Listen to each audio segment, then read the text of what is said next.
நல்லது பண்றதுக்கு அரசியலுக்கு வாங்கடா, கொள்ளை அடிக்கிறது கொலை பண்றதுக்கு மாடா அரசியலுக்கு. Start rolling.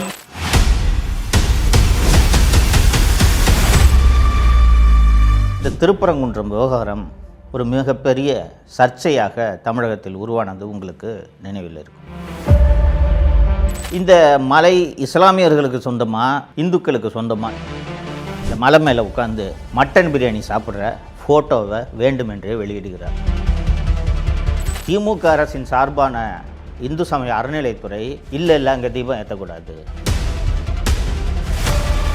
எல்லா வீட்லேயும் தீபம் ஏற்றுறோம், சாமி ரூமில் பூஜை ரூமில் மட்டுமா தீபம் ஏற்றுறோம், வீடு வாசல் முழுக்க தெரு முழுக்க தீபம் ஏற்றுவது இல்லையா? அப்போது அவர்களுக்கு சொந்தமான எந்த இடத்தில் தீபம் ஏற்றினால் என்ன? இந்த டிவிஷன் பெஞ்ச் நீதிபதி திரு ஜெயச்சந்திரன் அவர்கள் தலைமையிலான டிவிஷன் பெஞ்சு தீபம் அங்கே ஏற்றலாமா வேண்டாமா என்ற மேல்முறையீட்டை நாங்கள் எடுத்துக்கொள்கிறோம் விசாரணைக்கு. திருப்பரங்குன்றம் மலையில் தீபத்தூண் மீது கார்த்திகை தீபத்தன்று தீபம் ஏற்றலாம் என்று தீர்ப்பளித்தார் என்ற ஒரே காரணத்துக்காக நீதிபதி திரு ஜி.ஆர். சுவாமிநாதன் மீது இது மத கலவரத்தை மத துவேஷத்தை உண்டு செய்யும் வேலையா இல்லையா? சொல்லுங்கள். நீங்கள் இப்போ பிஜேபி தீய சக்தியா திமுக தீய சக்தியா சொல்லுங்கள். இப்போ ஏன் திமுகவை தீய சக்தின்னு வர்ணிக்கிறாங்கன்றது தெரியுதா? வாக்கு அரசியலுக்காக எந்த எல்லைக்கும் திமுக செல்லும் என்பதற்கு திருப்பரங்குன்றம் விவகாரமே ஒரு மிகச்சிறந்த உதாரணம். தமிழ் பெருங்குடி மக்கள் அத்தனை பேருக்கும் அன்பார்ந்த வணக்கம். 2026 சட்டப்பேரவை தேர்தல் தொடர்பாக தொடர்ந்து பல்வேறு விஷயங்களை விவாதித்து கொண்டிருக்கிறோம். குறிப்பாக தொடர்ந்து நான் உங்களோடு உரையாடுவதற்கு முக்கியமான காரணம், தப்பித்தவறி கூட திமுக என்ற தீய சக்தி ஆட்சிக்கு வந்துவிடக்கூடாது என்பதற்காகத்தான். திமுகவை தீய சக்தின்ட்டு ஒரு கட்சியை போய் தீய சக்தின்ட்டு விமர்சிக்கிறது சரியா என்று நிறைய பேர் கேள்வி எழுப்புகிறார்கள், திமுகவினரே எழுப்புகிறார்கள். அதற்கான பல்வேறு காரணங்களை இதற்கு முன்பு பேசிய வீடியோக்களில் நான் விளக்கியிருக்கிறேன். இன்றைக்கி நாம் பேச போகிற இந்த சப்ஜெக்ட் என்னன்றதை நீங்கள் பார்த்தீங்கன்னா, எவ்வளோ ஒரு மோசமான தீய சக்தி திமுக அப்படின்றத நீங்கள் எல்லாருமே புரிஞ்சுக்குவீங்க. பிஜேபி மீது திமுக தொடர்ந்து சொல்லக்கூடிய ஒரு குற்றச்சாட்டு என்னவென்றால், பிஜேபி மதவாத அரசியலை செய்கிறது, மத ரீதியாக மனிதர்களிடையே சமூகத்தில் பிளவை ஏற்படுத்துகிறது அப்படின்றத குற்றச்சாட்டை, இந்த விமர்சனத்தை திமுக தொடர்ந்து பிஜேபி மீது வைத்து கொண்டிருக்கிறது என்பதை நம்ம பல வருடங்களாக பார்த்து கொண்டிருக்கிறோம். இப்போது கூட இந்த தேர்தலில் கூட பிஜேபியை ஒரு மதவாத சக்தி அப்படின்ட்டு தான் விமர்சிக்கிறாங்க. சரிங்களா? கடந்த டிசம்பர் மற்றும் ஜனவரி ஆகிய 2 மாதங்களில் இந்த திருப்பரங்குன்றம் விவகாரம் ஒரு மிகப்பெரிய சர்ச்சையாக தமிழகத்தில் உருவானது உங்களுக்கு நினைவில் இருக்கும். அது சம்பந்தமாக நீதிமன்றங்களில் வழக்கு தொடர்ந்து நடைபெற்று கொண்டிருக்கிறது. நீதிமன்ற அவமதிப்பு வழக்கெல்லாம் எடுத்திருக்கிறார்கள். அந்த திருப்பரங்குன்றம் மலை இந்து கோவிலுக்கு சொந்தமானது. அந்த மலை மேலேயே ஒரு தர்கா ஒன்று இருக்குது, சிக்கந்தர் தர்கா என்றது அழைக்கப்படுகிறது. இந்த மலை இஸ்லாமியர்களுக்கு சொந்தமா, அந்த கோவில் இஸ்லாமியர்களுக்கு சொந்தமா இந்துக்களுக்கு சொந்தமா என்ற பிரச்சனை இன்றைக்கு தொடங்கியதல்ல. பிரிட்டிஷார் நம்மை ஆட்சி செய்து கொண்டிருந்த போதே இந்த பிரச்சனை தொடங்கியது. அப்போது இது யாருக்கு சொந்தம் என்று பிரச்சனை சிவில் நீதிமன்றத்தில் தொடங்கி உயர்நீதிமன்றத்துக்கு போய், அப்போதெல்லாம் உச்சநீதிமன்றம் என்பது ஒன்று கிடையாது, லண்டனில் ப்ரிவி கவுன்சில்னு சொல்லுவாங்க. அந்த ப்ரிவி கவுன்சில் தான் அப்போது பிரிட்டிஷ் ஆளுகையின் கீழ் உச்சநீதிமன்றமாக இருந்தது. அந்த ப்ரிவி கவுன்சில் தான் இறுதியானது. ஸோ இந்த வழக்கு ப்ரிவி கவுன்சில் வரைக்கும் போகுது. ப்ரிவி கவுன்சில் வரைக்கும் போகும்போது ப்ரிவி கவுன்சில் இறுதியாக ஒரு தீர்ப்பை வழங்குகிறது. என்னவென்றால், இஸ்லாமியர்களுக்கு அந்த மலையில் உரிமை இருக்கிறது. உரிமை என்றால் எப்படிப்பட்ட உரிமை? அந்த மலைக்கு போகிறதுக்கு ஒரு பாதை இருக்குது. அந்த பாதையில் போய் அந்த தர்கா எங்கே இருக்கிறதோ அந்த தர்கா இருக்கும் இடம் வரை அவர்கள் வழிபடலாம் அப்படின்ட்டு தெளிவாக ப்ரிவி கவுன்சில் தீர்ப்பு வழங்கிவிட்டது. அந்த தர்காவுக்கு செல்லும் அந்த பாதை, அந்த தர்கா உள்ளிட்ட இடங்கள் இஸ்லாமியர்களுக்கு சொந்தமானது. அவர்கள் அங்கே சென்று வழிபடலாம். அதை தவிர்த்து, அவர்களுக்கென்று இந்த இடம் மார்க் பண்ணியிருக்கு இல்லையா, அதை தவிர்த்து மீதமுள்ள இடங்கள் அத்தனையுமே இந்து கோவிலுக்கு, சுப்பிரமணிய சாமி கோவிலுக்கு சொந்தமானது என்று அந்த ப்ரிவி கவுன்சில் தீர்ப்பில் தெளிவாக சொல்லிவிட்டது. ரைட்டுங்களா? கடந்த ஆண்டு 25 புதுசாக ஒரு பிரச்சனையை திமுக கிளப்புது. ராமநாதபுரத்தை சேர்ந்த திராவிட முன்னேற்ற கழக எம்பி நவாஸ்கனி என்பவர் முதலில் இந்த பிரச்சனையை தொடங்குகிறார். அந்த மலையில் ஆடு கோழிலாம் பலியிடலாம், இஸ்லாமியர்களுக்கு அந்த உரிமை இருக்குன்ட்டு ஒரு சர்ச்சை லேசாக தொடங்குது. அந்த சர்ச்சை அப்படியே போய்கிட்டே இருக்கிற சமயத்தில் இந்த நவாஸ்கனி எம்பி போய் அந்த மலை மேலே உட்காந்து மட்டன் பிரியாணி சாப்பிட்ற ஃபோட்டோவை வேண்டுமென்றே வெளியிடுகிறார். இது வெளியிட்ட உடனே அப்படியே இது சர்ச்சையாக மாறுகிறது. இந்த சூழ்நிலையில் கார்த்திகை தீபம் வருகிறது. கார்த்திகை தீபம் வரும்போது அந்த மலையின் உச்சியிலேயே ஒரு தீபத்தூண் இருக்கிறது. அந்த தீபத்தூணில் இந்த ஆண்டு கார்த்திகை தீபத்துக்கு தீபம் ஏற்ற வேண்டும் என்று இந்துக்கள் தரப்பில் சென்னை உயர்நீதிமன்ற மதுரை கிளையில் வழக்கு தொடுக்கப்படுகிறது. இந்த கார்த்திகை தீபத்தன்னைக்கு திருவண்ணாமலை உள்ளிட்ட பல்வேறு கோவில்களில் மலையின் உச்சியில் தீபம் ஏற்றுவார்கள். இதை நம்ம பார்த்துருக்கோம். இது வழக்கம், பல கோவில்களில் இது வழக்கம். இந்த கோவில்லையும் இந்த தீபத்தூண் இருக்கிற இடத்துல தீபம் ஏற்றணும் அப்படின்ட்டு போய் வழக்கு தொடுக்கிறாங்க. இதற்கு முன்பு வரை இந்த கார்த்திகை தீபத்தன்னைக்கு வேறு ஒரு இடத்துல தீபம் ஏற்றிக்கிட்டு இருக்காங்க. இந்த வாட்டி அந்த மலை உச்சியில் மேலே இருக்கிற இடத்துல தீபம் ஏற்றணும் அப்படின்ட்டு தான் இந்துக்கள் தரப்பில் வழக்கு தொடுக்கப்படுகிறது. நீதிபதி திரு GR சுவாமிநாதன் அவர்கள் அந்த தீபத்தூண் மீது தீபம் ஏற்றலாம், தவறில்லை அப்படின்னு சொல்லிட்டு ரொம்ப டீட்டெயிலாக ஒரு தீர்ப்பு கொடுக்குறார். ரொம்ப அழகான தீர்ப்பு. அதில் என்னென்னா, இந்த இந்து புராணங்கள், ஆவணங்கள் இது எல்லாத்தையும் விரிவாக ஆராய்ந்து தீபத்தை ஏன் மலையின் உச்சியில் தீபத்தூணில் ஏன் ஏற்ற வேண்டும் என்பதற்கான காரணங்களை எல்லாம் அவர் விளக்குறாரு. இந்து மத புராணங்களின்படி, இந்து வழக்கத்தின்படி அந்த தீபம் எரிவது பக்கத்தில் இருக்கிறவங்க எல்லாருக்கும் தெரியணுன்றதுனால உச்சியில் தான் ஏற்றணும்.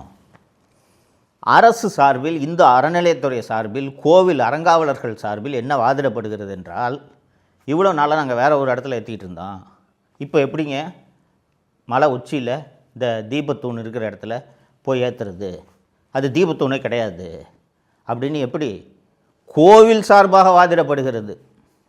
அந்த கோவில் ஒரு கோவில் எப்படி என்றால், அந்த கோவில் அதற்கு சொந்தமான இடத்தை பாதுகாக்க வேண்டும். ஏங்க இது எங்கள் இடங்க, நாங்கள் எங்கே வேணாலும் தீபம் ஏற்றுவோங்கன்னு தான் வாதிடணும். ஆனால் திமுக அரசின் சார்பான இந்து சமய அறநிலையத்துறை இல்லை அங்கே தீபம் ஏற்றக்கூடாது அப்படின்னு வாதிடுறாங்க. GR சுவாமிநாதன் அவர்கள் அவரோட தீர்ப்பிலேயே இதை சொல்கிறாரு. இங்கே பாருங்கள், இந்த கார்த்திகை தீபம் எப்படி கொண்டாடப்படுதுன்றதெல்லாம் சொல்லிவிட்டு, கார்த்திகை தீபத்தன்று எல்லா வீட்லேயும் தீபம் ஏற்றுறோம், சாமி ரூமில் பூஜை ரூமில் மட்டுமா தீபம் ஏற்றுறோம், வீடு வாசல் முழுக்க தெரு முழுக்க தீபம் ஏற்றுவது இல்லையா? ஸோ இந்துக்களுக்கு சொந்தமான இடம் இந்த இடம் என்பதில் எந்த சர்ச்சையும் இல்லை. பிரிவி கவுன்சில், லண்டன் பிரிவி கவுன்சில் அதை முடிவு பண்ணிடுச்சு. அப்போது அவர்களுக்கு சொந்தமான எந்த இடத்தில் தீபம் ஏற்றினால் என்ன? அந்த மலை உச்சியில் ஏற்றணும்னு சொல்கிறாங்க, அந்த இடத்துல ஒரு தீபத்தொன்று இருக்குதுன்னு சொல்கிறாங்க, அங்கே ஏற்றினா உங்களுக்கு என்ன பிரச்சனை? அது இஸ்லாமியர்களுக்கு சொந்தமான இடமாக இருந்தால் அந்த இடத்துல ஏற்றக்கூடாதுன்றதில் நியாயம் இருக்குது, நான் ஏற்றுக்கிறேன். ஆனால் இந்துக்களுக்கு சொந்தமான இடம், அந்த இடத்துல தான் தீபம் ஏற்றணுன்ட்டு இந்து சமய அறநிலையத்துறை வாதிட வேண்டும், அந்த கோவில் அறங்காவலர்கள் மற்றும் கோவில் நிர்வாகம் வாதிட வேண்டும். மாறாக அவங்களே இந்த இடத்துல தீபம் ஏற்றக்கூடாதுன்னு வாதிடுவது எங்களுக்கு வினோதமாக இருக்கிறது. அதனால் இந்த முறை அந்த இடத்துல தீபம் ஏற்றணும் அப்படின்னு நீதிபதி ஒரு உத்தரவை பிறப்பிக்கிறார். இந்த உத்தரவு பிறப்பிக்கப்பட்டவுடன் தமிழ்நாடு அரசு, திமுக அரசு, விடியல் அரசு அந்த இடத்துல தீபம் ஏற்றக்கூடாது. ஏனென்றால் இஸ்லாமியர்களுக்கு ஆதரவாக நிற்கிறாங்களாம். இல்லை, நீங்கள் ரொம்ப குறிப்பாக கவனிக்க வேண்டும், இஸ்லாமியர்கள் தரப்பிலிருந்து இதற்கு எந்த எதிர்ப்பும் தெரிவிக்கப்படவில்லை. என்ன காரணம்னா, வருஷத்துக்கு ஒரு வாட்டி கார்த்திகை தீபத்து அன்றைக்கி ஒரு தீபம் ஏற்றுறாங்க, ஏற்றிக்கிட்டு போட்டுமே, நமக்கு என்ன பிரச்சனை வந்துச்சு? நமக்கு போய் வழிபடுறதுக்கு ஒரு பக்கம் உரிமை இருக்குது, அந்த உரிமையில யாரும் தலையிடலை. அவங்க எங்கேயாவது தீபம் ஏற்றிட்டு போகிறாங்க, நமக்கு என்ன வந்துச்சு என்று அவர்கள் தரப்பில் எந்த குறையும் சொல்லவில்லை, எந்த முறையீடும் செய்யவில்லை. ஆனால் இந்த பிரச்சனையை கிளப்புனதே தமிழக அரசு, திமுக அரசு. என்னென்னா, சிறுபான்மையினரின் காவலர்களாக இவர்கள் இருக்கிறார்களாம். இல்லாத ஒரு மத பிரச்சனையை வேண்டுமென்றே உருவாக்கினார்கள். ஆச்சுங்களா? தீபம் ஏற்றலாம் அனுமதிக்க மாட்டோன்னு சொல்லிவிட்டு மாவட்ட நிர்வாகம், மதுரை கமிஷனர் லோகநாதன் உள்ளிட்டோர் தீபம்லாம் ஏற்ற முடியாதுங்கன்னு சொல்லிட்டாங்க. சொன்ன உடனே மனு தொடுத்த மனுதாரர் தரப்பு ரவிக்குமார் என்பவர் தான் மனு தொடுத்தார். ராம ரவிக்குமார் என்பவர் தான் மனு தொடுத்தார். அவர் அந்த ராம ரவிக்குமார் போய், ஐயா நீங்கள் உத்தரவு போட்டீங்க இந்த மாதிரி தீபம் ஏற்றணுன்ட்டு, தீபம் ஏற்றக்கூடாதுன்ட்டு மாவட்ட நிர்வாகம் அனுமதி மறுக்குது, அதனால் எங்களால் தீபம் ஏற்ற முடியல, அதனால் நீதிமன்ற அவமதிப்பு வழக்காக இதை கருதி மாவட்ட நிர்வாகத்தை, மாவட்ட ஆட்சியர் மற்றும் கமிஷனர் லோகநாதன் உள்ளிட்டோரை தண்டிக்கணும் என்று அவர்கள் ராம ரவிக்குமார் சார்பில் ஒரு நீதிமன்ற அவமதிப்பு வழக்கு தொடுக்கப்படுகிறது. தொடுத்த உடனே நீதிபதி ஜி.ஆர். சுவாமிநாதன் அவர்கள் என்ன சொல்கிறார் என்றால், என்ன உத்தரவு பிறப்பிக்கிறார் என்றால், இந்த பாருங்கள், இது ஒரு கோர்ட் ஆர்டர். நீதிமன்றம் ஒரு உத்தரவு பிறப்பித்தால் அதை நிறைவேற்றுவதை தவிர மாவட்ட நிர்வாகத்திற்கு வேறு வழியே கிடையாது. அப்படி இருக்கும்போது ஏதோ ஒரு காரணத்தை சொல்லி நாங்கள் தீபத்தை அனுமதிக்க முடியாதுன்னு சொல்கிறதெல்லாம் கோர்ட்டு வேடிக்கை பார்த்துட்டு இருக்க முடியாது. இந்த கோர்ட்டு ஒரு உத்தரவு போட்டுச்சுன்னா இது சிங்கிள் ஜட்ஜு கோர்ட்டு, 2 நபர் நீதிபதிகள் கொண்டு டிவிஷன் பெஞ்சு இருக்குது. அந்த டிவிஷன் பெஞ்சில் போய் இந்த தீர்ப்புக்கு தடை வாங்கினீங்கன்னா நான் ஒன்றுமே சொல்ல போகிறதில்ல. தடையும் வாங்காமல் இந்த தீர்ப்பை அமல்படுத்த மாட்டேன்னு சொல்கிறத எப்படி வேடிக்கை பார்த்துட்டு இருக்க முடியும்?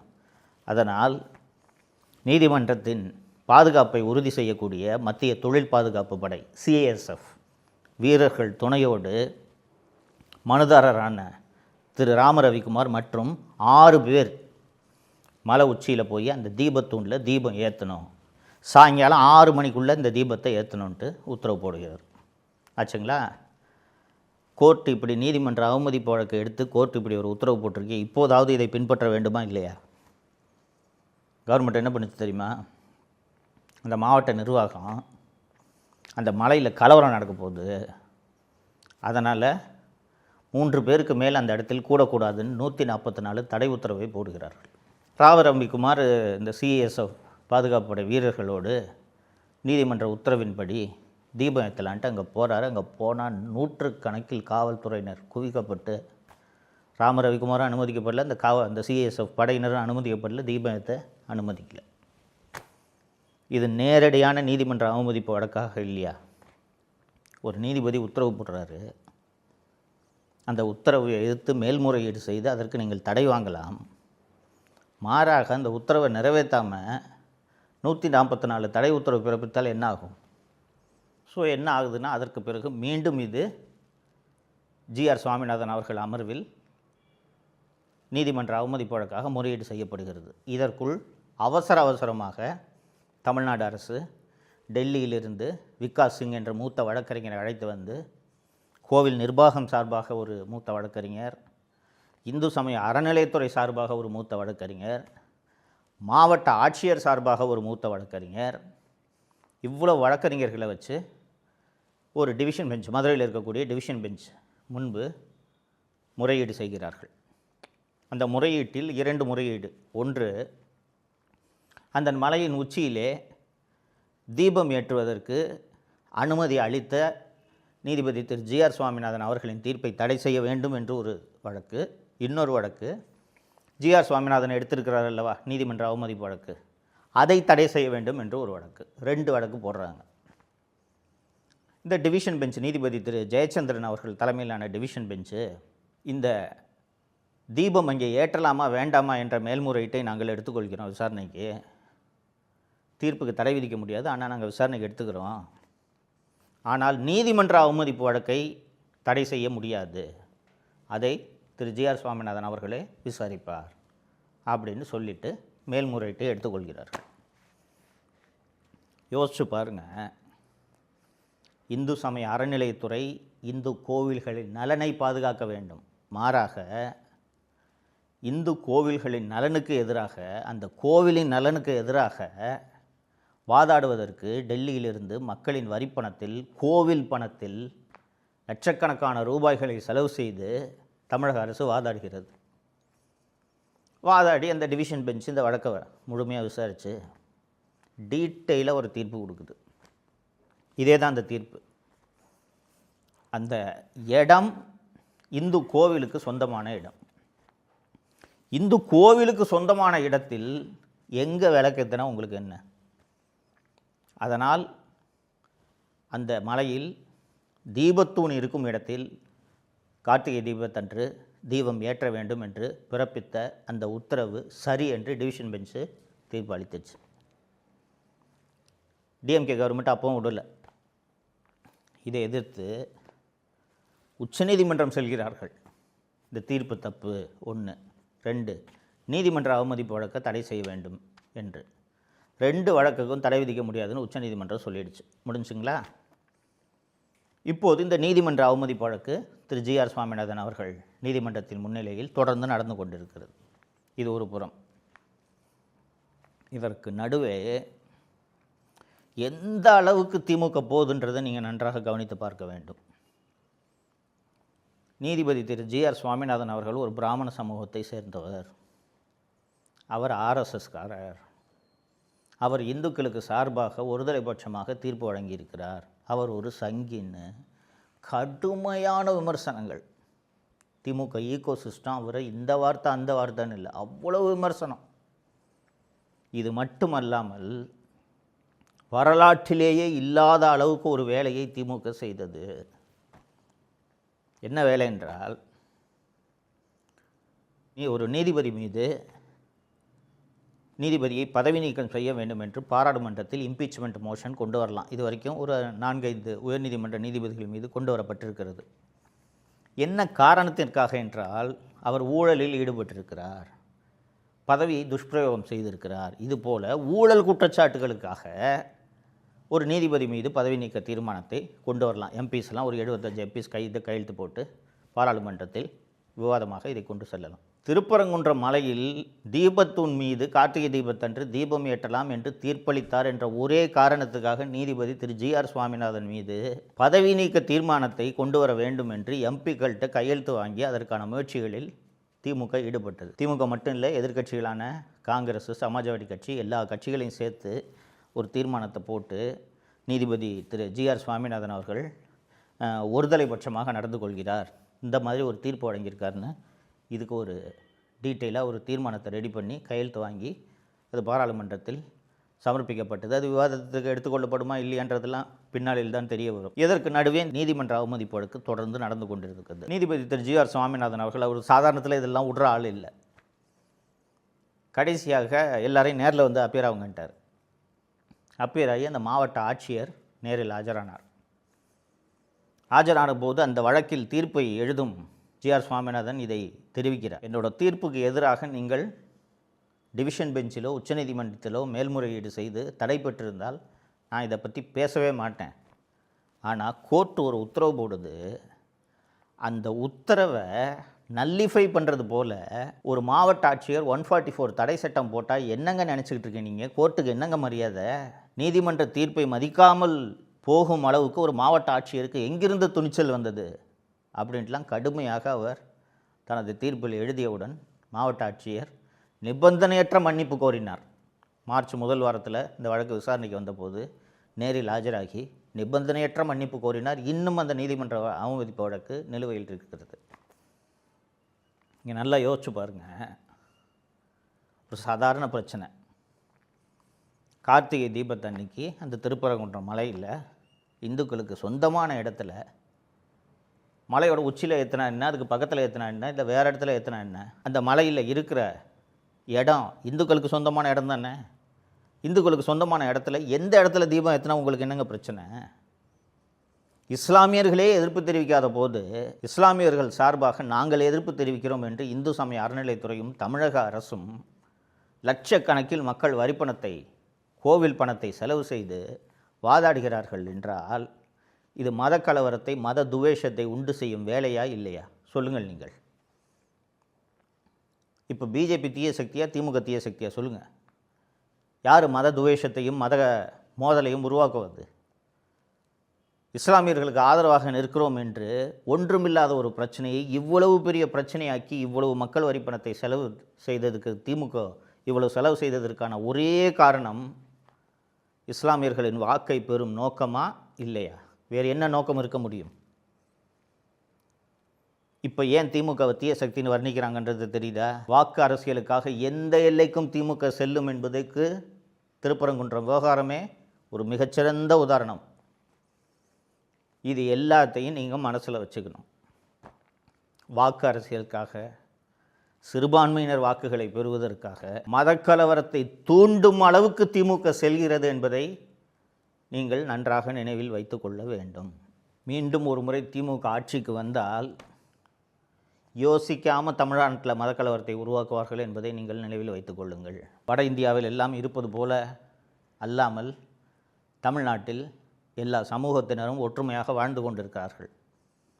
இங்கே ஒரு சமூகத்துக்கு ஆதரவான நிலைப்பாட்டை அரசே எடுக்கிறது. அதுதான் ரொம்ப சிக்கல்.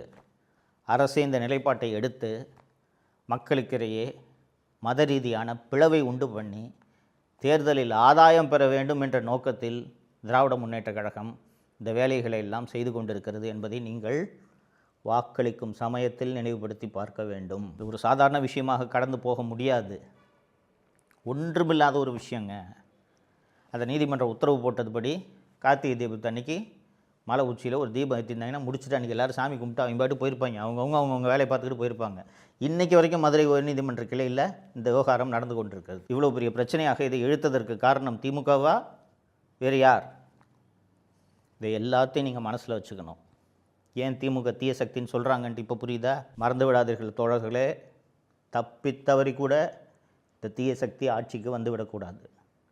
இதை நீங்கள் அத்தனை பேரும் மனதில் வைப்பதோடு அல்லாமல் ஒரு பாவம் பார்த்து, சரிங்க திராவிட மாடல் முதல்வர் வயசானவர் பாவம், இந்த ஒரு வாட்டி வாய்ப்பு கொடுக்கலாம் அப்படின்னு மீண்டும் இந்த குடும்பத்திற்கு வாக்களித்தீர்கள் என்றால் தமிழகத்தை தீராத இருளில் தள்ளிவிடுவீர்கள் என்பதை நீங்கள் நினைவில் வைத்து கொள்ள வேண்டும் என்பதற்காகத்தான் மீண்டும் மீண்டும் இந்த தீய சக்தியை பற்றி உங்களுக்கு விளக்கி சொல்லி கொண்டிருக்கிறேன். மறந்து விடாதீர்கள் தோழர்களே, திமுக என்ற தீய சக்தி தப்பி தவறி கூட ஆட்சிக்கு வந்துவிடக்கூடாது. ரோலிங். இந்த திமுக கவர்மெண்ட் அழிய போகுதுன்னா அதுக்கு முக்கியமான காரணம் போலீஸ் டிபார்ட்மெண்ட்டுன்றதை நான் பல வீடியோக்களில் குறிப்பிட்டிருக்கிறேன். திமுக ஆட்சி செய்த இந்த 5 ஆண்டுகளில் 30 பேர் காவல்துறையால் காவல் நிலையத்திலேயே வைத்து அடித்து கொல்லப்பட்டிருக்கிறார்கள் என்று புள்ளி விவரங்கள் சொல்கின்றன. மார்ச் 6ஆம் தேதி ஆகாஷ் டெலிசன் அப்படின்ற ஒரு இளைஞனை அடித்து கொண்டுட்டாங்க. காவல்துறை எந்த குற்றவாளியை பிடிச்சாலும் அந்த குற்றவாளிகளோட காலை உடைக்கிறத வழக்கமாகவே வைத்திருக்கிறது. 306 கைதிகள் கை கால் உடைக்கப்பட்டு சிறையில் அனுமதிக்கப்பட்டிருக்கார். புழல் சிறையில் மட்டும் மே 2024 நான் கைது செய்யப்பட்ட போது என் கையை உடைச்சாங்கங்க சிறைக்குள்ளே. மற்றவங்களை உடைச்சது மாதிரி கரெக்டாக உடைக்காமல் இந்த ஆகாஷ் டெலிசனோட காலை ஏடா கூடமாக உடைச்சிட்ருக்காங்க. இந்த காவல்துறைக்கு பொறுப்பாக இருக்கக்கூடிய அமைச்சர் யாருங்க? தமிழக முதலமைச்சர் தானே. இந்த ஆட்சியை நீங்கள் மீண்டும் கொண்டு வரப்போகிறீர்கள்? அன்பார்ந்த தமிழ் பெருங்குடி மக்கள் அத்தனை பேருக்கும் வணக்கம். சட்டப்பேரவை தேர்தல் தொடர்பாக தொடர்ந்து பல்வேறு விஷயங்கள் குறித்து நாம் உரையாடிட்டு இருக்கோம்.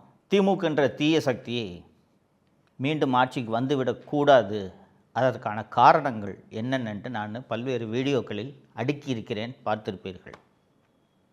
அதோட தொடர்ச்சியாகத்தான் இன்றைக்கும் ஒரு சம்பவத்தை எடுத்துக்கிட்டு பேச போகிறோம். நான் சவுக்கு மீடியாவில் பேசும்போது பல்வேறு வீடியோக்களில் நான் இதை குறிப்பிட்டிருக்கிறேன். இந்த திமுக கவர்மெண்ட் அழிய போதுன்னா அதுக்கு முக்கியமான காரணம் போலீஸ் டிபார்ட்மெண்ட்டுன்றதை நான் பல வீடியோக்களில் குறிப்பிட்டிருக்கிறேன். தோழர்களே, ஏற்கனவே நான் இந்த விக்னேஷ் என்கிற விக்னா மற்றும் இந்த அஜித்குமார் ஆகியோரை போலீஸு லாக்கப்லே வச்சு அடித்து கொன்னதை நான் விரிவாக வீடியோக்களில் பதிவு செய்திருக்கிறேன், பார்த்துருப்பீங்க நீங்கள். இந்த தேர்தலை ஒட்டியும் நான் அது சம்மந்தமாக பேசியிருக்கேன். இந்த அஜித்குமாரோட வழக்கு விசாரணையெல்லாம் இன்னும் நடந்துக்கிட்டு இருக்குது. அந்த விக்னேஷ் என்கிற விக்னாவோட வழக்கு விசாரணை இன்னும் நடந்துக்கிட்டு இருக்குது. திமுக ஆட்சி செய்த இந்த 5 ஆண்டுகளில் 30 பேர் காவல்துறையால் காவல் நிலையத்திலேயே வைத்து அடித்து கொல்லப்பட்டிருக்கிறார்கள் என்று புள்ளி விவரங்கள் சொல்கின்றன.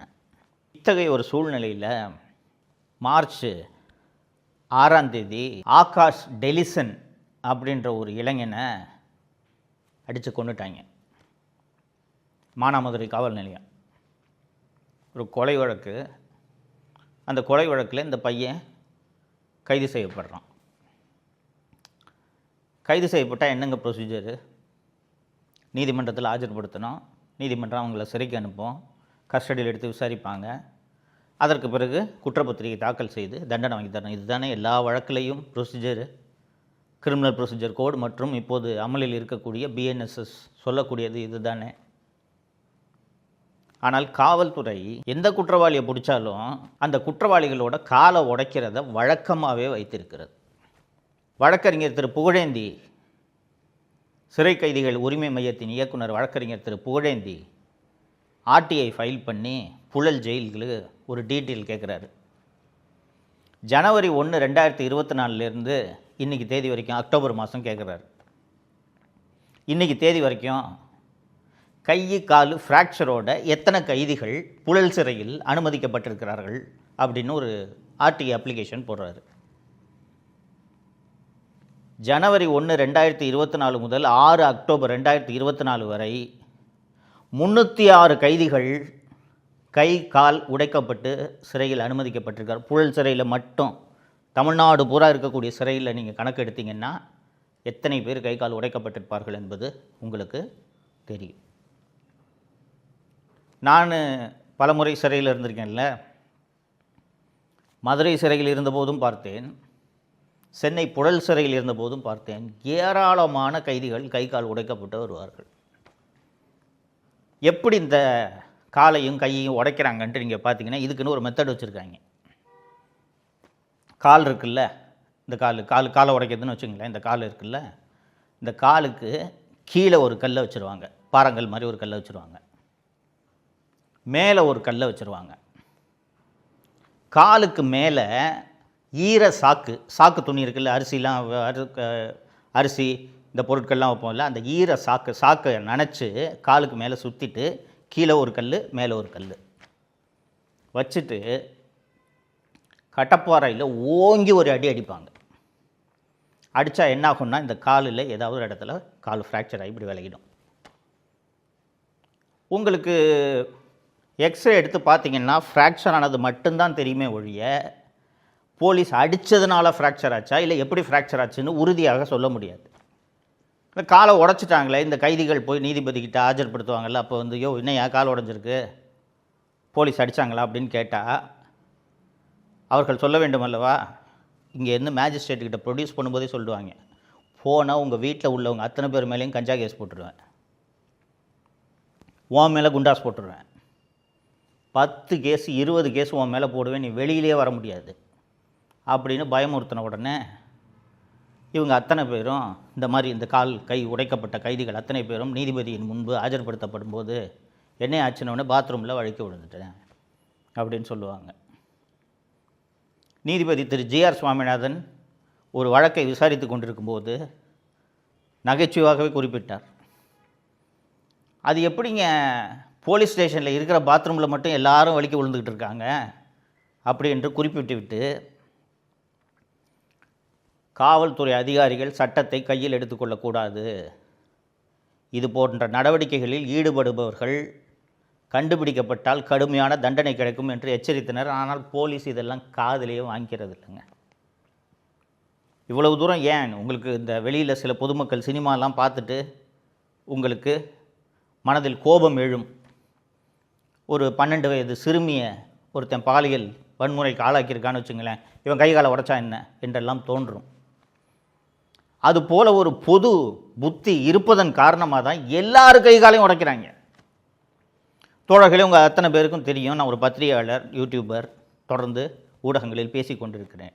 மே 2024 நான் கைது செய்யப்பட்ட போது என் கையை உடைச்சாங்கங்க சிறைக்குள்ளே. கோவை சிறைக்குள்ளே நான் சென்றபோது என் கண்கள் கட்டப்பட்டு 20 சிறைக்காவலர்கள் சேர்ந்து அடித்து எனது வலது கையில் 3 இடங்களில் எலும்பு முறிவு ஏற்பட்டது. எக்ஸ்ரே இப்போ எடுத்து பார்த்தா கூட எக்ஸ்ரேயில் இது தெரியும்.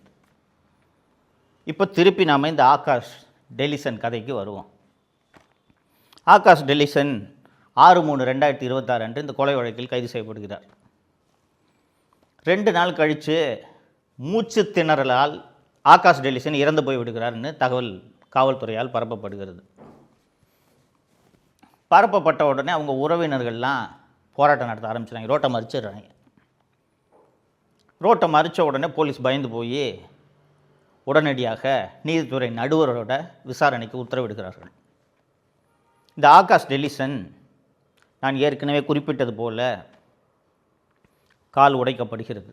அவருக்கு கால் உடைக்கப்பட்டு சிகிச்சைக்காக அரசு மருத்துவமனைக்கு அனுப்பப்படுகிறார். மற்றவங்களை உடைச்சது மாதிரி கரெக்டாக உடைக்காமல் இந்த ஆகாஷ் டெலிசனோட காலை ஏடா கூடமாக உடைச்சிட்ருக்காங்க. அந்த கால் உடஞ்சிச்சு இல்லையா, அதில் இரத்தப்போக்கு ஏற்பட்டு அதனாலேயே இந்த ஆகாஷ் இறந்து போய் விடுகிறார். தோழர்களே, இதுக்கு பிறகும் காவல்துறை இதை மூடி மறைக்க என்ன கதையை சொன்னாங்க தெரியுமா? நாங்கள் அரெஸ்ட் பண்ணி கூட்டிகிட்டு போயிட்டு இருக்கும்போது தப்பிச்சு ஒரு பாலத்திலேருந்து குதிச்சிட்டாரு, குதிக்கும் போது எலும்பு முறிஞ்சிச்சு என்று ஒரு கதையை சொல்கிறார்கள். போஸ்ட்மார்ட்டம்லாம் நடக்குது. போஸ்ட்மார்ட்டம் நடந்தால் போஸ்ட்மார்ட்டத்தில் அரசு மருத்துவர்கள் உண்மையை சொல்லுவாங்கன்ட்டு நம்பிக்கிட்டு இருக்கிறோம் இல்லையா? அரசு மருத்துவர்களும் இந்த ஆகாஷ் கொலையில் உண்மையை மறைப்பதற்கு துணை போயிருக்கிறார்கள். இந்த போஸ்ட்மார்ட்டம் செய்யும்போது ரத்தத்தை எல்லாம் மாதிரி எடுத்து சோதனை செய்வார்கள்ன்றது உங்களுக்கு தெரியும். ஆகாஷோட மரணத்தில் என்ன நடந்திருக்குன்னா, இந்த எலும்பு முறிவு ஏற்பட்டிருக்கிறது இல்லையா, இந்த எலும்பு உள்ள மஜ்ஜை இருக்கும், உங்களுக்கு தெரியும். அந்த எலும்பு மஜ்ஜை இரத்தத்தில் கலந்து இதயத்தில் அடைப்பை ஏற்படுத்தி இருக்கிறது. இந்த பிளட்டில் சாம்பிள் எடுத்து அதை டெஸ்ட் பண்ணோன்னா அந்த பிளட்டில் இந்த எலும்பு மஜ்ஜை கலந்துருக்குன்றது விஷயம் தெரிய வந்துவிடும். அதை வச்சே இந்த எலும்பு முறிவில் இந்த மாதிரி இது கலந்துருக்குன்றதெல்லாம் கண்டுபிடிச்சிடலாம். ஆனால் இது எதுவுமே அரசு மருத்துவர்களால் பதிவு செய்யப்படவில்லை. அதற்கு பிறகு ஒரு பாலத்திலேருந்து கீழே நீங்கள் உண்மையிலே விழுந்து கால் முறிவு ஏற்படுகிறதுன்னு வச்சுக்கோங்க, கரெக்டாக ஒரே ஒரு இடத்துல எலும்பு முறிவு மட்டுமா இருக்கும், சிராய்ப்பெல்லாம் இருக்காது. பாலத்து மேலேருந்து விழுறீங்க. இந்த ஆகாஷோட உடலில் அதுவும் இன்னொன்று, நீங்கள் பாலத்து மேலேருந்தெல்லாம் குதிச்சிங்கன்னா கண்ணா புண்ணா நடக்கும் ஃப்ராக்சரு. கரெக்டாக இந்த ஒரு இடத்துல இப்படி கிராக் இருக்க மாதிரியா ஃப்ராக்சர் விழும். ஆனால் ஆகாஷோட காலில் கரெக்டாக ஒரே ஒரு எலும்பு முறிவு தான் இருக்குது. பாலத்திலேருந்து விழுந்து ஏற்பட்ட எலும்பு முறிவு போல இல்லை. இந்த விஷயத்தையும் அரசு மருத்துவர்கள் மூடி மறைத்திருக்கிறார்கள். இப்போது இந்த வழக்கு சிபிசிஐடி விசாரணைக்கு அனுப்பப்பட்டிருப்பதாக செய்திகள் தெரிவிக்கின்றன. சிபிசிஐடி மட்டும் என்ன மகாராஷ்டிரா மாநில அரசின் கீழே வேலை செய்யுது அல்லது கர்நாடக அரசின் கீழ் வேலை செய்கிறதா? இதுவும் தமிழக முதல்வரின் கீழ் தானே வேலை செய்கிறது. எப்படி உண்மையை கண்டறிவார்கள்? மடப்புறம் கோவில் காவலாளி அஜித்குமாரின் வழக்கை போலவே இந்த வழக்கும் சிபிஐக்கு போனால் மட்டும்தான் இந்த விஷயத்தில் உண்மை வெளியே வரும். தோழர்களே, காவல்துறை என்பது நம்மளோட பாதுகாப்புக்கு இருக்கா, இல்லை காவல்துறையை பார்த்து நாம் அஞ்சுறதுக்காக காவல்துறை இருக்கா? இப்போ நான் 30க்கும் மேற்பட்ட காவல் மரணங்கள் நடந்திருக்கின்றன என்று சொன்னேன். அப்புறம் இந்த புழல் சிறையில் 300க்கும் மேற்பட்ட கைதிகளோட கைகளும் கால்களும் முறிக்கப்பட்டிருக்கின்றன விபரத்தெல்லாம் நான் சொன்னேன். இந்த காவல்துறைக்கு பொறுப்பாக இருக்கக்கூடிய அமைச்சர் யாருங்க? தமிழக முதலமைச்சர் தானே. அதிமுக ஆட்சி காலத்தில் சாத்தான்குளத்தில் பென்னிக்ஸ் மற்றும் ஜெயராஜ் அடித்து கொலை செய்யப்பட்ட போது திமுக குடும்பத்தில் இருக்கிற அத்தனை பேரும் வீட்டுக்கு போய் ஒப்பாரி வச்சாங்க. ஐயையோ இப்படி கொலை செய்து விட்டார்களே, ஐயையோ இப்படி கொலை செய்து விட்டார்களே. நான் ஏற்கனவே குறிப்பிட்டது போல விக்னேஷ் என்கிற விக்னா என்ற நபரின் கஸ்டோடியல் டெத்து சமயத்தில் சட்டமன்றத்தில் பேசிய முதல்வர் என்னுடைய ஆட்சியில் இது போல் நான் நடக்க விட மாட்டேன் அப்படின்னா, இதோட எத்தனாவது டெத்துங்க இது? அப்போ எதை பற்றியும் கவலைப்படாமல் காவல்துறை தொடர்ந்து இந்த கையகாலம் முறிக்கிறத இதே வேலையாக வச்சுக்கிட்டு இருக்காங்கன்னா இவர்கள் காவல்துறையினரா ரவுடிகளா? எப்படிப்பட்ட ஆட்சி நடக்குதுன்னு பார்த்தீங்களா? இதுக்கு முன்னாடியும் போலீஸில் கை காலெலாம் உடைப்பாங்க. ரொம்ப ரேரான கேஸில் உடைப்பாங்க. ஏதாவது ஒரு குழந்தைய பாலியல் வன்முறைக்கு ஒரு ஆளாக்கியிருக்கான்னு வச்சுக்கோங்களேன், மக்களின் கோபத்தை தணிப்பதற்காக அந்த மாதிரி உடைச்சிட்டு புகைப்படத்தை வெளியிடுவாங்க. இப்போ பார்த்திங்கன்னா இந்த கையை காலை உடைக்கிறத இதே வேலையாக காவல்துறை வச்சுருக்கு. தமிழகம் முழுக்க இது நடக்கிறது. கையை காலை உடைக்க இதுக்குன்னே ஸ்பெஷலிஸ்ட்டு, ஒவ்வொரு ஸ்டேஷன்லேயும் ஸ்பெஷலிஸ்ட் வச்சுருக்காங்க. நான் இந்த சிறையில் இருந்தபோது என்னோடு இருந்த கைதிகளிடம் கேட்டேன், எப்படிப்பா உடைப்பாங்க அப்படின்ட்டு. அண்ணா இது அப்போ தான் இதை சொன்னாங்க, அண்ணா கீழே ஒரு காலை வச்சுருவாங்கண்ணே, கீழே ஒரு கல்லை வச்சுருவாங்கண்ணே, மேலே ஒரு கல்லை வச்சுருவாங்கண்ணே, ஈர சாக்கு துணியை போட்டு சுற்றி கடப்பாறை வச்சு ஓங்கி அடிப்பாங்கண்ணே, டக்குன்னு எலும்பு முறிஞ்சிரும்ண்ணே அப்படின்னு. சரி, எதற்காக காவல்துறை இதை செய்கிறார்கள் என்று நீங்கள் யோசித்து பார்த்தால், இப்படி கையை காலை முறிச்சிட்டா குற்றங்கள் குறைந்து விடுமா, போலீஸ்கிட்ட மாட்டோன்னா கையை காலை உடைச்சிருவாங்க அப்படின்ட்டு பயந்து குற்றங்களில் ஈடுபட மாட்டார்களாம், குற்றங்கள் குறைந்து விடும் அப்படின்றது இவங்க சொல்கிற ஒரு தியரின்னு வாதத்துக்கு வச்சுக்குவோம். நண்பர்களே, இந்த 5 ஆண்டு கால திமுக ஆட்சியில் பெண்களுக்கு எதிராக எத்தனை குற்றங்கள் தொடர்ந்து அரங்கேறி கொண்டிருக்கின்றன. மார்ச் முதல் வாரத்தில் வந்திருக்கக்கூடிய ஒரு செய்தி மனதை பதைக்க வைக்கிறது. ஒரு 12-13 வயசு சிறுமிங்க 14 பேர் சேர்ந்து மாதக்கணக்கில் அந்த பெண்ணை பாலியல் வன்முறைக்கு ஆளாக்கியிருக்கிறார்கள். அதில் அந்த குற்றவாளிகளில் 4 பேர் 18 வயதுக்கு கீழானவர்கள். அண்ணா பல்கலைக்கழக மாணவி விஷயத்தை பேசியிருக்கிறேன். கோவையில் நண்பரோடு இரவு 11 மணிக்கு காரில் பேசி கொண்டிருந்த ஒரு பெண்ணை 2-3 பேர் சேர்ந்து அந்த பையனை அடித்து போட்டுட்டு அந்த பெண்ணை கடுமையான பாலியல் வன்முறைக்கு உள்ளாக்கி அந்த பெண்ணு தவழ்ந்து போய் உள்ளாடைகளோடு ஒரு வீட்டுக்கு கதவை தட்டி அந்த வீட்டில் உள்ளவர்கள் காவல்துறைக்கு சொல்லி இது மாதிரி சம்பவங்களை அடுக்கிக்கிட்டே போகலாங்க. கை காலை உடைக்கிறீங்களே, குற்றங்கள் குறைஞ்சிருச்சா? தண்டனை கொடுக்கும் அதிகாரம் இந்தியாவில் இருக்கக்கூடிய சட்டங்களின்படி நீதிமன்றங்களுக்கு மட்டுமே இருக்கின்றன. கையை கால இந்த மாதிரி குற்றவாளிகள், குற்றம் சாட்டப்பட்டவர்கள், ரொம்ப முக்கியமாக குற்றவாளிகள் என்று நீதிமன்றம் தான் முடிவு செய்ய வேண்டும். குற்றம் சாட்டப்பட்டவர்கள், இந்த குற்றம் சாட்டப்பட்டவர்களோட கையை காலை உடைக்கிறதும் என்கவுண்டரை சுடுறதும் போலீஸே செஞ்சுட்டா நீதிமன்றங்கள் எதற்கு? இந்த நாட்டில் ஜனநாயகம் இருக்கிறதா? காவல்துறையே எல்லா முடிவுகளையும் எடுத்துவிட்டால் நீதிமன்றங்கள் எதற்கு? நீதிமன்றங்கள் பல முறை கண்டனங்களை தெரிவித்தும் மீண்டும் இதை காவல்துறையினர் செய்து கொண்டிருக்கிறார்கள் என்றால் அவர்களுக்கு நீதிமன்றத்தின் மீதோ இந்த ஆட்சியின் மீதோ மக்களின் மீதோ துளியாவது அச்சம் இருக்கிறதா? கிட்டத்தட்ட இது ஒரு கொடுங்கோல் ஆட்சியாக உங்களுக்கு தெரியவில்லையா? இப்போ தான் இந்த விக்னேஷ் என்கிற விக்னா விஷயத்திலையும் அதற்கு பிறகு நடந்த சில கஸ்டோடியல் டெத்துலையும் மடப்புறம் அஜித்குமார் விஷயத்திலையும் சம்மந்தப்பட்டவர்கள் கைது செய்யப்பட்டு அந்த காவல்துறையினருக்கெல்லாம் கிட்டத்தட்ட அந்த அஜித்குமார் வழக்கில் எல்லாம் கைது செய்யப்பட்ட 6 பேரும் கிட்டத்தட்ட 6-7 மாதமாக ஜெயிலில் இருக்காங்க. ஜாமீனே கிடைக்காதவங்களுக்கு நீதிமன்றம், அதுவும் குறிப்பாக அவர்கள் ஜாமீன் தாக்கல் செய்த போது மதுரை உயர்நீதிமன்ற நீதிபதி ஸ்ரீமதி அவர்கள் இவங்களுக்கெல்லாம் கடைசி வரைக்கும் ஜாமீன் கொடுக்கக்கூடாது, போலீஸே இப்படி ஒருத்தனை அடித்தே கொலை பண்ணாங்கன்னா இதெல்லாம் என்னங்க நியாயம் என்று அவரது ஆதங்கத்தை நீதிமன்றத்திலேயே வெளிப்படுத்தினார். இதுக்கெல்லாம் பிறகும் ஒருத்தனை இப்படி காலை உடைச்சி அவனை கொன்னே விட்டாங்கன்னா எப்படிப்பட்ட காவல்துறையை முதல்வர் திரு ஸ்டாலின் அவர்கள் நடத்தி கொண்டிருக்கிறார் என்பது உங்களுக்கு புரிகிறதா? இந்த ஆட்சியையா நீங்கள் மீண்டும் கொண்டு வரப்போகிறீர்கள்? இந்த ஆட்சி தொடரலாமா? திமுகவோட கூட்டணி கட்சியாக இருக்கக்கூடிய கட்சி மார்க்சிஸ்ட் கம்யூனிஸ்ட் கட்சி மற்றும் இந்திய கம்யூனிஸ்ட் கட்சி. மார்க்சிஸ்ட் கம்யூனிஸ்ட் கட்சிக்கு இருக்கக்கூடிய ஒரு நற்பெயர் என்னவென்றால், எங்கே மனித உரிமைகள் மீறப்பட்டாலும் அவர்கள் குரல் எழுப்புவார்கள், குரல் கொடுப்பார்கள். அதனால தான் அதுக்கு பேர் கம்யூனிஸ்ட் கட்சி. 30 பேரை அடித்து கொண்டு இருக்காங்களே போலீஸு, வாயை திறந்தார்களா? இவர்கள்தான் உங்களிடம் மீண்டும் திமுக ஆட்சியை கொண்டு வருவதற்கு வாக்குகளை கேட்டு வருகிறார்கள். இந்த ஆட்சி தொடரலாமான்றதை நீங்கள் தான் முடிவு பண்ணணும். உங்கள் மனசாட்சிக்கே நான் இதை விட்டு விடுகிறேன். நண்பர்களே, இது கொலை வழக்கில் அவன் மாட்டினான் இந்த ஆகாஷ், அதனால் அவன் காலை உடைச்சாங்க, ஒருத்தன் செயினை அறுத்துட்டான் அதனால் அவன் கையை உடைச்சாங்கன்ட்டுலாம் நீங்கள் நியாயப்படுத்துனீங்கன்னா நாளை நீங்கள் கைது செய்யப்படும் போதும், பொய் வழக்கில் கைது செய்யப்பட்டாலும் உங்கள் கைகளையும் கால்களையும் காவல்துறை உடைக்க தயங்காது.